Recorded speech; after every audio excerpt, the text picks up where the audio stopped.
اعوذ باللہ من الشیطان الرجیم بسم اللہ الرحمن الرحیم نحمدہ ونصلی ونسلم علی رسولہ الکریم اما بعد فاعوذ باللہ من الشیطان الرجیم بسم اللہ الرحمن الرحیم شہر رمضان الذی انزل فیہ القرآن صدق اللہ العظیم ان اللہ وملائکتہ یصلون علی النبی یا ایہا الذین آمنوا صلوا علیہ وسلموا تسلیما الصلاۃ والسلام علیک یا سیدی یا رسول اللہ وعلی آلک واصحابک یا سیدی یا رحمت للعالمین۔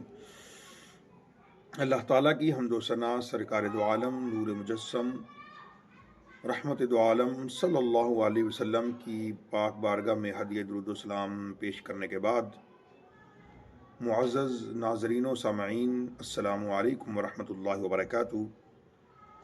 رمضان مبارک کا آج دوسرا روزہ ہے۔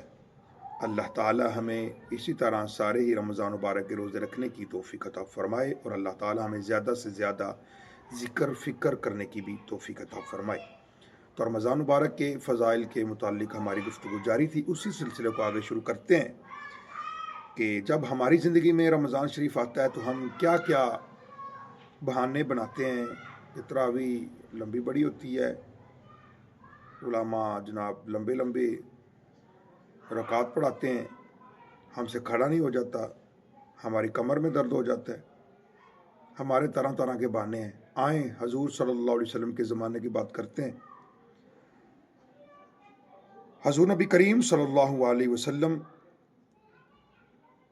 نے ہمیں یہ سبق دیا، جب رمضان مبارک آئے تو اللہ تعالیٰ کی خوب عبادت کرنی چاہیے، ہر وہ کام کرنا چاہیے جس میں اللہ تعالیٰ اور اس کے پیارے محبوب صلی اللہ علیہ وسلم کی رضا ہو۔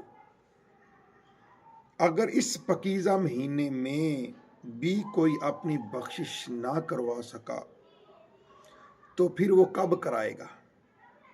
ہمارے پیارے آقا نبی کریم صلی اللہ علیہ وسلم اس مبارک مہینے کی آمد کے ساتھ ہی عبادت الہی میں بہت زیادہ مگن ہو جایا کرتے تھے۔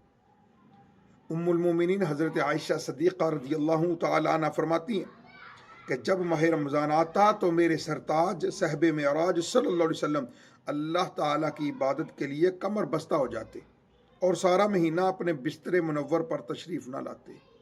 آپ اندازہ لگائیں، وہ آقا صلی اللہ علیہ وسلم جو نبیوں کے بھی سردار ہیں، جس جیسا کوئی نبی نہ ہوا، وہ رمضان میں اتنی زبردست اللہ تعالیٰ کی عبادت کے لیے کمر بستہ ہو جائیں، اور آج ہم ہیلے بہانے، ہم سے کھڑا نہیں ہوا جاتا، ہم فیکٹری میں جاتے ہیں، ہم جناب کاروبار کرتے ہیں، اور بھائی یہ کام اپنی جگہ ہے، اللہ کی عبادت بھی تو آپ نہیں کرنی ہے۔ اگر آپ اللہ تعالیٰ کی عبادت کریں گے تو جو کام آپ کر رہے ہیں اللہ تعالیٰ اس میں برکت دے گا۔ جو کام آپ کر رہے ہیں اللہ تعالیٰ کی عبادت کریں گے تو اس میں آسانیاں اللہ تعالیٰ پیدا کر دے گا۔ آج ہم ذلیل و خوار کیوں ہیں؟ اللہ کے ذکر سے دور ہیں۔ سارا دن ساری رات ہم کام کرتے ہیں، پھر بھی ہم کہتے ہیں نہیں کچھ نہیں بنا، کچھ نہیں بنا۔ وجہ کیا ہے؟ ہم نے اللہ رب العزت کی بارگاہ میں آ کر اس کی بارگاہ میں شکر ادا ہی نہیں کیا۔ یا اللہ تیرا شکر ہے، کروڑوں لوگ ایسے ہیں جس پوسٹ پہ میں ہوں، کروڑوں لوگ دعا کر رہے ہیں کہ یہ پوسٹ ہمارے پاس ہوتی، تو آج پھر بھی ہم شکر نہیں کرتے، نہ شکرے ہیں۔ اللہ کریم تو قرآن مجید فرقان حمید میں اعلان فرما رہا ہے، وَإِذْ تَعَذَّنَ رَبُّكُمْ لَئِن شَكَرْتُمْ لَأَزِيدَنَّكُمْ، کہ جب تم میرا شکر ادا کرو گے تو میں تمہیں زیادہ عطا کروں گا۔ لَئِن شَكَرْتُمْ لَأَزِيدَنَّكُمْ، شکر کر کے دیکھو، اللہ اتنے دریا بہا دے گا آپ سے سمیٹا ہی نہیں جائے گا۔ میرے کریم سے اگر قطرہ کسی نے مانگا، دریا بہا دیے ہیں، دربے بہا دیے ہیں۔